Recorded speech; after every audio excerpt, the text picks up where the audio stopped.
ونعوذ بالله من شرور أنفسنا ومن سيئات أعمالنا من يهده الله فلا مضل له ومن يضلل فلا هادي له ونشهد أن لا إله إلا الله وحده لا شريك له ونشهد أن سيدنا وسندنا ونبينا ومولانا محمدا عبده ورسوله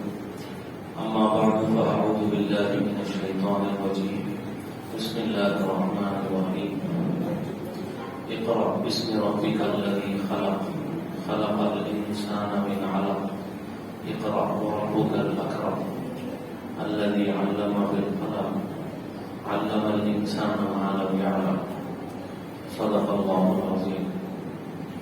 معزز سامعین کرام، عزیز ساتھیوں، بزرگوں، دوستوں، سب سے پہلے نازل ہونے والی جو وحی ہے وہ یہ ہے جو آپ کو پڑھ کر سنائی گئی. ظلم کی مذمت میں کوئی وحی سب سے پہلی نازل نہیں ہوئی، اور سب سے پہلی وحی بے حیائی کی مذمت میں نازل نہیں ہوئی، شراب کی حرمت سے متعلق نازل نہیں ہوئی، اور بھی بہت سی خرابیاں پائی جاتی تھی زمانے جاہلیت میں، عربوں میں، وہاں کے رہنے والوں میں، لیکن وہ جو برائیاں پائی جاتی تھی اس کے خلاف کوئی حکم اور کوئی وحی نازل نہیں ہوئی. سب سے پہلی جو وحی نازل ہوئی وہ تعلیم سے متعلق نازل ہوئی کہ پڑھیے، علم سے متعلق نازل ہوئی، چونکہ علم ایک ایسی روشنی ہے کہ جہاں پہ وہ روشنی آئے گی تو اندھیرے جہالت کے خود بخود چھٹیں گے، بے حیائی بھی جائے گی، ظلم بھی جائے گا، شراب نوشی بھی جائے گی، اور جتنی خرابیاں ہیں ساری کی ساری ختم ہوگی جب علم آئے گا. اس وجہ سے سب سے پہلی جو وحی ہے وہ علم کے بارے میں ہے. ہر کوئی جانتا ہے تعلیم کتنی اہم ہے، کتنی ضروری ہے انسانی زندگی کے لیے، انسانی ضروریات کے لیے انتہائی ضروری ہے. ناخواندہ رہنا، ان پڑھ رہنا، آدمی جتنا پڑھنا نہ جانتا ہو تو یہ کتنی بری چیز ہے، یہ سب جانتے ہیں. ضرورت کتنی ہے تعلیم کی، یہ سب جانتے ہیں. لیکن چونکہ اسکولز کے کھلنے کا وقت آ رہا ہے، جو مہینہ شروع ہونے والا ہے، اس میں بچوں کے اسکولز کھلیں گے اور ماں باپ اپنے بچوں کو اسکولوں میں ڈالنے کے سلسلے میں سوچیں گے. اس وجہ سے یہ کچھ باتیں ہیں جو آپ حضرات کے سامنے رکھنے کی کوشش کی جا رہی ہے. بزرگوں کی تحریرات سے اور ان کی کتابوں سے انہوں نے جو کچھ لکھا ہے وہ آپ کے سامنے بیان کرنے کی کوشش کی جا رہی ہے، تاکہ ہم کو اندازہ ہو اور ہم یہ سوچیں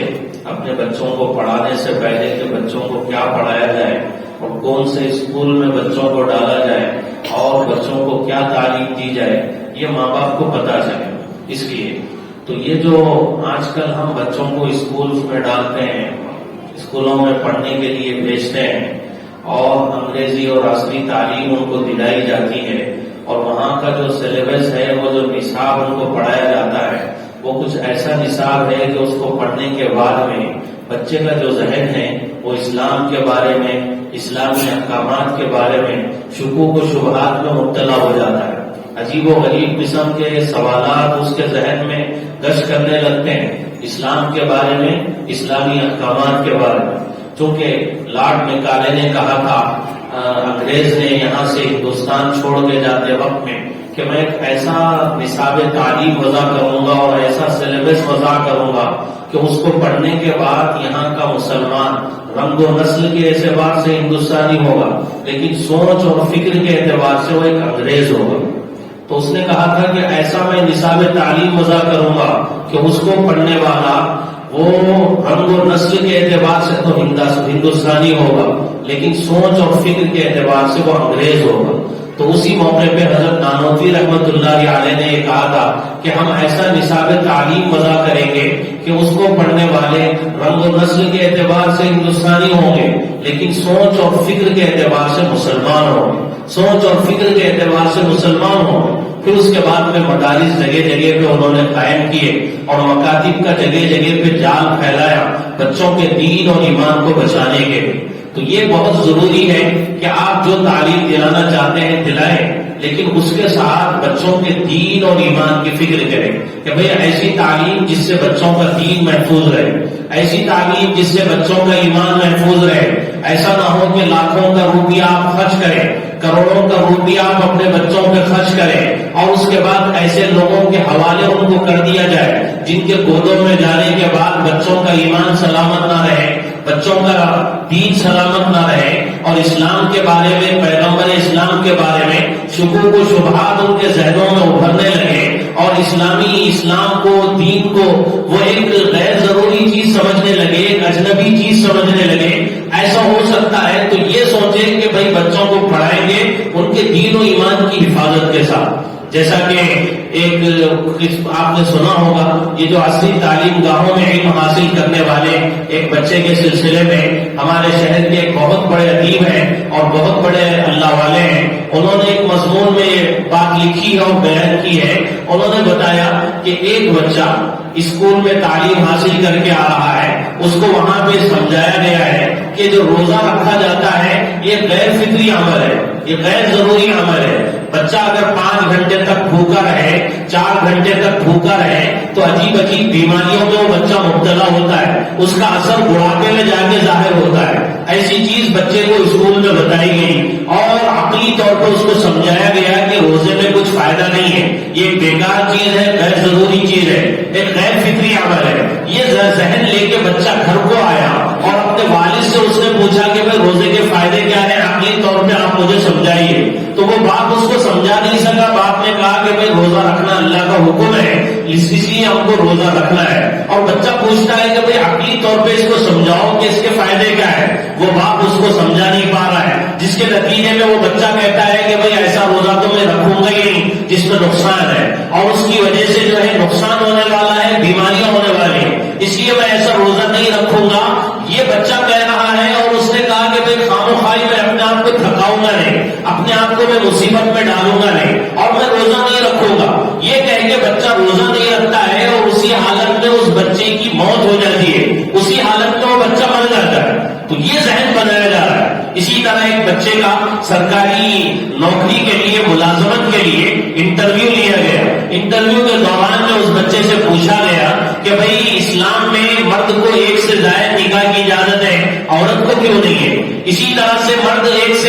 مرد طلاق دے سکتا ہے, طلاق کا اختیار مرد کو ہے, تو طلاق دینے کا اختیار عورت کو کیوں نہیں ہے؟ تم مسلمان ہو, مسلمان ہونے کی حیثیت سے اس سلسلے میں تمہاری کیا رائے ہے؟ یہ ایک بچے سے سوال کیا جا رہا ہے, بچے سے پوچھا جا رہا ہے. وہ بچہ جو عصری تعلیم حاصل کر کے آیا ہے, ملازمت کے لیے انٹرویو دے رہا ہے, وہ بچہ کہتا ہے کہ اصل میں یہ جو اسلامی احکامات ہیں, یہ جو احکامات ہیں اس کو بدل دینا چاہیے, اس میں ترمیم کر دینی چاہیے, اس کو بدل دینا چاہیے. میں بھی اس کو نہیں مانتا. میری بھی رائے یہ ہے کہ جیسے مرد کو طلاق کا اختیار ہے, عورت کو بھی طلاق کا اختیار ملنا چاہیے. جیسے مرد ایک سے زائد نکاح کر سکتا ہے, عورت بھی ایک سے زائد نکاح کر سکنا چاہیے. یہ جو اسلامی احکامات ہیں, ایک مسلمان بچہ کہہ رہا ہے کہ اس کو بدلنا چاہیے, اس کو بدلنے کی ضرورت ہے, اس میں ترمیم کی ضرورت ہے. تو ایسا اسکولز میں پڑھ کے آنے کے بعد میں, ان عصری تعلیم گاہوں سے فراغت کے بعد میں بچوں کا ایسا ذہن بن رہا ہے, اسلام کے بارے میں, مسلمانوں کے بارے میں ٹی وی چینلوں پہ آ کے وہ اپنا زہر اگل رہے ہیں اور ڈبیٹس میں آ رہے ہیں اور عجیب و غریب قسم کی باتیں سامنے آ رہی ہیں. یہ جتنے ہیں یہ عصری تعلیم گاہوں سے آنے والے, اسکول سے پڑھ کے آنے والے, جن کو جو نصاب پڑھایا جا رہا ہے اس میں ان کی ذہنیت مشرکانہ بنائی جا رہی ہے. ان کو جو نصاب دیا جا رہا ہے, ان کو جو تعلیم دی جا رہی ہے, وہ تعلیم گویا کہ دھیرے دھیرے زہر گھول کے ان کو پلایا جا رہا ہے. اس کے بعد میں جب وہ بڑے ہوتے ہیں تو بعض بزدل ہوتے ہیں تو ان شکوک و شبہات کو اپنے سینوں میں چھپائے ہوئے ایسے ہی دنیا سے چلے جاتے ہیں. بعض دلیر ہوتے ہیں تو ایسے ڈبیٹس میں آ جاتے ہیں اور آ کے لوگوں کے سامنے اسلام کے خلاف میں بولتے ہیں. اور ایسی باتیں لوگوں کے سامنے جب آتی ہے, جب وہ لوگ اس طرح کی باتیں کرتے ہیں, تو یہ میرے دوستوں جو کچھ بھی ہو رہا ہے, ہم اچھی خاصی رقمیں دے کے اپنے بچوں کو پڑھا رہے ہیں, لیکن اس تعلیم سے بچوں کا دین محفوظ نہ ہو, اس تعلیم سے بچوں کا ایمان محفوظ نہ ہو, اس تعلیم سے اسلام کے احکام کے سلسلے میں بچہ شکوک و شبہات میں مبتلا ہو جائے, تو پھر میرے دوستوں یہ کون سی تعلیم ہے؟ تعلیم سے, جس تعلیم سے انسان کو انسان بنایا جائے, جس تعلیم سے اچھے برے کی تمیز بچے کے اندر آئے, وہ تعلیم ہے. وہ تعلیم جس تعلیم کو پڑھنے کے بعد بچہ دین بیزار بن جائے, دین کا دشمن ہو جائے, دین کے بارے میں شکوک و شبہات اس کے دلوں میں پیدا ہونے لگے, یہ تعلیم کو تعلیم حفظ۔ اسی طرح آپ دیکھیں گے جو عیسائیوں کے اسکولز ہیں، نرسری ہے، پھر اس کے بعد LKG ہے، UKG ہے، اس میں پڑھانے کے لیے 1.5 لاکھ 2 لاکھ کی رقم دے رہے ہیں، 1.5 لاکھ روپے دیتے ہیں، 2 لاکھ روپے دیتے ہیں، محض لوگوں کو دکھانے کے لیے، بتانے کے لیے کہ ہم اتنے بڑے اسکول میں اپنے بچے کو پڑھا رہے ہیں، اتنے بڑے اسکول میں ہم اپنی بچی کو پڑھا رہے ہیں۔ اس میں جانے کے بعد بچہ کیا پڑھ رہا ہے، بچے کا ذہن کیا بن رہا ہے، آپ اس سے اندازہ لگائیے۔ ایسے واقعات جو لکھے ہوئے آتے ہیں اور ایسی باتیں جو مسلمان لوگ پرچوں میں لکھتے ہیں، اخبارات میں لکھتے ہیں، ایسے آرٹیکلز جب ان کے سامنے آتے ہیں، لوگوں کے سامنے آتے ہیں، تو پتا چلتا ہے کہ بھئی یہ نام تو اس کا بس مسلمان ہے، الحاد اس کے سینے میں، دل میں پنپ رہا ہے، یہ تو دین بیدار ہے، ملحد بنا ہوا ہے۔ یہ باتیں سمجھ میں آتی ہیں جب وہ زبان کھولتے ہیں، وہ جب قلم چلاتے ہیں، تب جا کے پتا چلتا ہے۔ ایک بہت بڑے بزرگ ہیں، عالم دین ہیں، مفتی شعیب اللہ خان صاحب، انہوں نے تحریر لکھی، مضمون لکھا، اس میں انہوں نے ایسی چیزیں بیان کی ہیں۔ ایک بات انہوں نے اس میں یہ بیان کی ہے اور یہ بتایا ہے، عیسائی اسکولوں میں پڑھنے والے بچوں کے سلسلے میں وہاں کا جو نصاب ہے، سلیبس ہے، اس کے بارے میں انہوں نے بتایا۔ 3ری جماعت کی کتاب ہے، اس میں ایک سبق لکھا گیا ہے، پڑھایا جاتا ہے۔ وہ سبق کیا ہے؟ ایک لکڑہارا ہے، لکڑیوں کا پھوڑنے والا، ایک ندی کے کنارے وہ لکڑیاں کاٹتا ہے، لکڑیاں کاٹتے ہوئے اس کی کلہاڑی جا کے ندی میں گر جاتی ہے، کلہاڑی ندی میں گرنے کے بعد وہ سورج کے خدا کو پکارتا ہے، سورج کے خدا سے اپنی کلہاڑی مانگتا ہے کہ بھئی میری کلہاڑی چلی گئی ہے، میری کلہاڑی ندی میں گر گئی ہے۔ سورج کے خدا سے کہتا ہے کہ کلہاڑی لا کے دو۔ اس کے بعد سورج کا خدا آتا ہے، ندی کے اندر کودتا ہے اور کلہاڑی نکال کے لا کے دیتا ہے۔ تو یہ ایک کہانی ہے، 3ری جماعت کی طالبات کو، بچوں کو، بچیوں کو پڑھائی جاتی ہے، اور اس کے ذریعے سے جو میسج دیا جا رہا ہے، اس کے ذریعے سے جو پیغام دیا جا رہا ہے، اس کے ذریعے سے جو شرک کھول کے پلایا جا رہا ہے، وہ سمجھنے والے سمجھ سکتے ہیں۔ معصوم بچہ جب یہ پڑھے گا کہ بھائی مصیبت میں سورج کے خدا کو پکارنا چاہیے، پریشانی میں سورج کے خدا کو پکارنا چاہیے، اب وہ سورج کے خدا کو پکارے گا اور اس کا توحید والا جو عقیدہ ہے وہ متاثر ہو جائے، اس کی توحید متاثر ہو جائے۔ یہ چیز پڑھائی جا رہی ہے۔ اور تعجب آپ کریں گے، انہوں نے لکھا ہے اپنے مضمون میں یہ بھی کہ انہوں نے 2ری جماعت کی بچی کی کاپی چیک کی، انہوں نے 2ری جماعت کی بچی ہے، اس کی کاپی کو انہوں نے دیکھا، اس کی کاپی میں سوال جواب لکھا ہوا ہے۔ سوال یہ ہے کہ خدا کون ہے، اس کا جواب وہ لکھ رہی ہے خدا کون ہے، سوال ہے اس کا جواب خدا تمہارا باپ ہے، نعوذ باللہ۔ یہ اس کی چھوٹی سی بچی جو 2ری جماعت کی طالبہ ہے، اس کی کاپی وہ کہتے ہیں کہ میں نے چیک کی تو اس کی کاپی میں لکھا ہوا ہے کہ خدا کون ہے، سوال ہے اس کا جواب لکھا ہوا ہے خدا تمہارا باپ ہے، نعوذ باللہ۔ یہ چیزیں بچیاں ہماری پڑھ رہی ہیں، یہ چیزیں ہمارے بچے پڑھ رہے ہیں۔ جب ایسی چیزیں میرے دوستوں پڑھیں گے اور ایسی چیزیں ان کے ذہنوں میں بٹھائی جائیں گی، تو پھر اس کے بعد میں جب وہ بچے بڑے ہوں گے، جب وہ بچیاں بڑی ہوں گی، تو وہ بس نام کے مسلمان رہیں گے، ایمان ان کے اندر نہیں ہوگا، دین سے وہ دور رہیں گے، دین بیزار رہیں گے، مسلمانوں سے وہ نفرت کرنے والے ہوں گے۔ یہ چیز سمجھنے کی ہے۔ اسی طرح عیسائی اسکولوں میں جو پڑھائی جاتی ہے، جو تعلیم دی جاتی ہے، چھوٹے چھوٹے بچوں کا ذہن بنایا جاتا ہے اور کہا جاتا ہے کہ بھئی تم کو پنسل چاہیے، تم کو پین چاہیے، قلم چاہیے، تو تم مانگو اپنے پروردگار سے، اپنے خدا سے، اور بچے مانگتے ہیں کہ بھئی اللہ ہم کو پنسل دے دے، ہم کو قلم دے دے۔ اس کے بعد نہ ان کو پنسل ملتی ہے، نہ قلم ملتا ہے، نہ چاکلیٹ ملتی ہے۔ اس کے بعد میں ان سے کہا جاتا ہے کہ بھئی تم جیزس سے مانگو، تم عیسیٰ علیہ السلام سے مانگو۔ اس کے بعد میں وہ بچہ ہاتھ اٹھا کے آنکھیں بند کر کے اس سے کہا جاتا ہے کہ جیزس سے مانگو، اب وہ اپنی آنکھیں بند کر کے عیسیٰ علیہ السلام کو پکارتا ہے کہ چاکلیٹ چاہیے، قلم چاہیے، پین چاہیے۔ اس کے بعد اس کے گود میں قلم ڈال دیا جاتا ہے، اس کے بعد میں اس کے گود میں ایک چاکلیٹ ڈال دیا جاتا ہے، پنسل ڈال دی جاتی ہے۔ اس کے عقیدے توحید کو ایسا متاثر کیا جا رہا ہے، وہ یہ سمجھتا ہے کہ بھائی مصیبت میں دینے والے نعوذ باللہ عیسیٰ علیہ السلام ہے، کوئی بھی پریشانی ہو ان سے مانگنا چاہیے، کوئی بھی مصیبت ہو ان سے مانگنا چاہیے، کوئی بھی پریشانی ہو ان کے سامنے رکھنا چاہیے۔ جبکہ ہمارے نبی کی تعلیم یہ ہے، ہمارے مذہب کی تعلیم یہ ہے، اذا سألت فاسأل اللہ وإذا استعنت فاستعن باللہ۔ جب مانگو تو اللہ سے مانگو، جب مدد طلب کرو تو اللہ سے مدد طلب کرو۔ ایاک نعبد وإیاک نستعین، یہ ہمارے مذہب کی بنیادی تعلیم ہے۔ اللہ ہی کی عبادت کریں گے اور مدد طلب کریں گے، اللہ ہی سے مدد طلب کریں گے۔ لیکن میرے دوستو یہ چیزیں پڑھائی جا رہی ہیں اور اب تعجب کریں گے، انہوں نے یہ بھی لکھا کہ ان کے گھر میں ایک خاتون تھی جو اپنے بچوں کو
ذہن سازی ہو رہی ہے، لیکن کتنے ایسے ہیں دیندار کہلانے والے، مسلمان کہلانے والے، وہ اپنے بچوں کو لے جا کے وہاں پہ ڈالتے ہیں۔ جب پوچھا جاتا ہے کہ بھائی کیوں اپنے بچوں کو وہاں پہ ڈال رہے ہو، وہاں پہ تو جمعہ بھی پڑھنا نہیں ہے، جمعے پڑھنے کی اجازت نہیں ہے، وہ تو ہمارا اسکول بھی نہیں ہے، وہ تو اسکول عیسائیوں کا ہے، وہاں پہ کیوں بھی جا رہے ہو؟ وہ کہتے ہیں کہ بھائی نہیں، وہاں کا واچ مین بھی انگریزی بولتا ہے، اور وہاں کی جو بورچی ہے وہاں کے وہ بھی انگریزی بولتے ہیں، ہر شخص انگریزی بولتا ہے، بچے انگریزی بولنے والے ہو جائیں گے، بچے اچھا انگریزی بول سکیں گے۔ یہ میرے دوستوں کیسی نادانی ہے، کیسی ناسمجھی ہے۔ کتنے لوگ ایسے ہیں جو بس یہ دیکھتے ہی نہیں ہے کہ بھائی ہم کیا ہے، بھائی ہم مسلمان ہیں، اللہ کے بندے ہیں، رسول اللہ کے امتی ہیں، زندگی کے ہر شعبے میں اللہ کے حکم پر عمل کریں گے اور نبی صلی اللہ علیہ وسلم کے طریقوں پر چلیں گے۔ یہ ہمارے لیے ضروری ہے، یہ چیز دیکھنے کی ہے۔ اس کے بجائے ہم بس لوگوں کو بتانے کے لیے، جھوٹی شہرت کے لیے، دکھاوے کے لیے،